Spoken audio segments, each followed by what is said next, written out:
নমস্কার, আমাদের এই বিশেষ ইলেকশন গ্রাউন্ড রিপোর্টে আপনাদের স্বাগত। দেখুন, আগামী ২৯ এপ্রিল পশ্চিমবঙ্গ বিধানসভা নির্বাচনের যে মেগা ফাইনাল বা চূড়ান্ত দফা হতে চলেছে, আজ আমরা সরাসরি তার ভেতরের সমীকরণগুলো ডিকোড করব। পরিষ্কার কথায় বলতে গেলে এই ফেজটাই কিন্তু ঠিক করে দেবে আগামী দিনে গোটা রাজ্যের রাশ কার হাতে থাকছে। তো আজকের এজেন্ডাটা একদম সিম্পল। সাউথ বেঙ্গলের এই মেগা ব্যাটল গ্রাউন্ড, সেখানকার ডেমোগ্রাফি, কিছু সম্ভাব্য আসনের হিসেব এবং হাই প্রোফাইল সিটের আসল খেলাটা আমরা চট করে দেখে নেব। চলুন শুরু করা যাক। প্রথমেই নজর রাখব সাউথ বেঙ্গলের এই রণক্ষেত্রের দিকে। এই দফার ভৌগোলিক বিস্তৃতি এতটাই বিশাল যে এটাই আসলে গোটা নির্বাচনের ভাগ্য নির্ধারণ করার আসল স্টেক হোল্ডার। আর এই সংখ্যাটা দেখলেই আপনারা এর বিশালতাটা বুঝতে পারবেন। ১৪২। হ্যাঁ, ঠিকই শুনেছেন, দক্ষিণবঙ্গ জুড়ে এক ধাক্কায় মোট ১৪২টি আসনের ভাগ্য নির্ধারণ হতে চলেছে। মানে বলতে পারছেন তো, এই একটা ফেজ, আর এটাই রাজ্যের মসনদ কার দখলে যাবে তার একেবারে ফাইনাল ডিসাইডার। এবার দেখে নেওয়া যাক ঠিক কোন কোন জায়গায় ভোট হতে চলেছে। কলকাতা উত্তর থেকে দক্ষিণ, উত্তর ও দক্ষিণ ২৪ পরগনার হাই ভোল্টেজ কেন্দ্র যেমন হাবড়া, ব্যারাকপুর থেকে ডায়মন্ড হারবার, সব থাকছে এই তালিকায়। আর হ্যাঁ, হাওড়া, হুগলি থেকে শুরু করে নদিয়া, পূর্ব বর্ধমান, এমনকি জঙ্গলমহলের কিছু অংশেও ব্যালট বক্সে নিজেদের রায় জানাবেন সাধারণ মানুষ। আক্ষরিক অর্থে এটা একটা টাইটানিক ফাইট। এবার চলুন ২ নম্বর পয়েন্টে। এখানকার ডেমোগ্রাফি বা ভোটার বেসের হিসেব নিকেশটা ঠিক কেমন? প্রধান দলগুলোর স্ট্র্যাটেজি বুঝতে গেলে এই অঙ্কটা বোঝা ভীষণ জরুরি। এখানে একটা দারুণ কন্ট্রাস্ট বা পার্থক্য ফুটে উঠছে, একটু খেয়াল করুন। একদিকে রয়েছে মমতা বন্দ্যোপাধ্যায়ের নেতৃত্বাধীন তৃণমূল কংগ্রেস।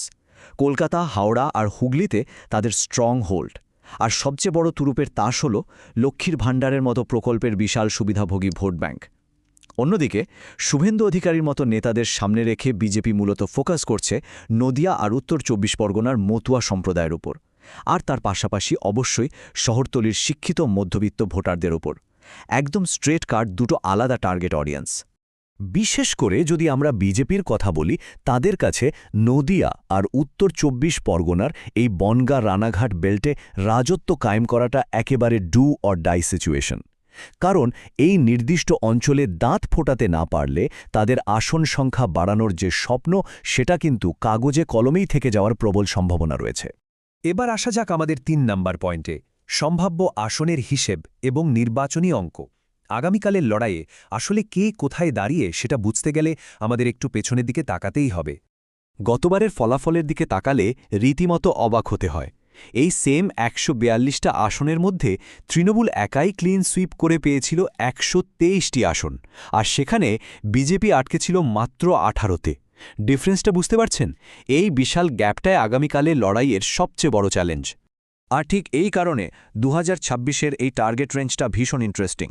তৃণমূলের লক্ষ্য হল অন্তত ১০০ থেকে ১১৫টা আসন যে কোনো মূল্যে ধরে রাখা। আর হ্যাঁ, হাওয়া অনুকূলে থাকলে সেটা অনায়াসে ১২০ পার করতে পারে। অন্যদিকে বিজেপি মরিয়া হয়ে চেষ্টা করছে ওই ২০ ঘর থেকে বেরিয়ে একেবারে ৪০ থেকে ৫০টা আসনের একটা সম্মানজনক জায়গায় পৌঁছতে। সোজা কথায় লড়াইটা একেবারে হাড্ডাহাড্ডি। ৪ নম্বর পয়েন্ট, সুইং ভোটার আর জোট সমীকরণ। দেখুন, হিসেব তো অনেক হলো, কিন্তু ভোটের মাঠে এই হিসেব উল্টে দেওয়ার মতো ওয়াইল্ড কার্ড কিন্তু সবসময় থাকে। দক্ষিণবঙ্গের এই ক্লোজ কন্টেস্টের সবচেয়ে বড় ফ্যাক্টর হয়ে দাঁড়াতে পারেন এই সুইং ভোটার বা দোদুল্যমান ভোটাররা। এরা হলেন সেই সাইলেন্ট মেজরিটি যারা আগে থেকে কিছু জানান না, একদম শেষ মুহূর্তে ডিসিশন নেন। আর যেখানে মার্জিন একদম কাটায় কাটায়, সেখানে এই সুইং ভোটাররাই ঠিক করে দেন শেষ হাসিটা কে হাসবে। এর পাশাপাশি আরও একটা বড় ফ্যাক্টর হল বাম কংগ্রেস এবং আইএসএফ জোট। মৌসেলিন বা অন্যান্য নেতাদের নেতৃত্বাধীন এই জোট কিন্তু রীতিমতো গেম চেঞ্জার হতে পারে।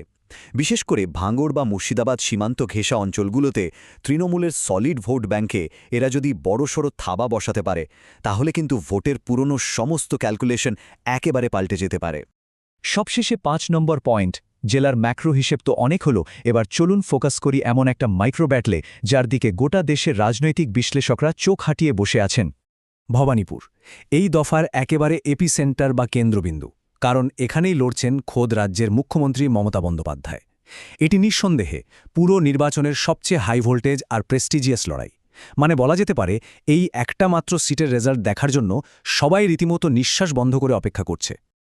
তো ১৪২টা আসনের পুরো ম্যাপটা আমরা দেখলাম।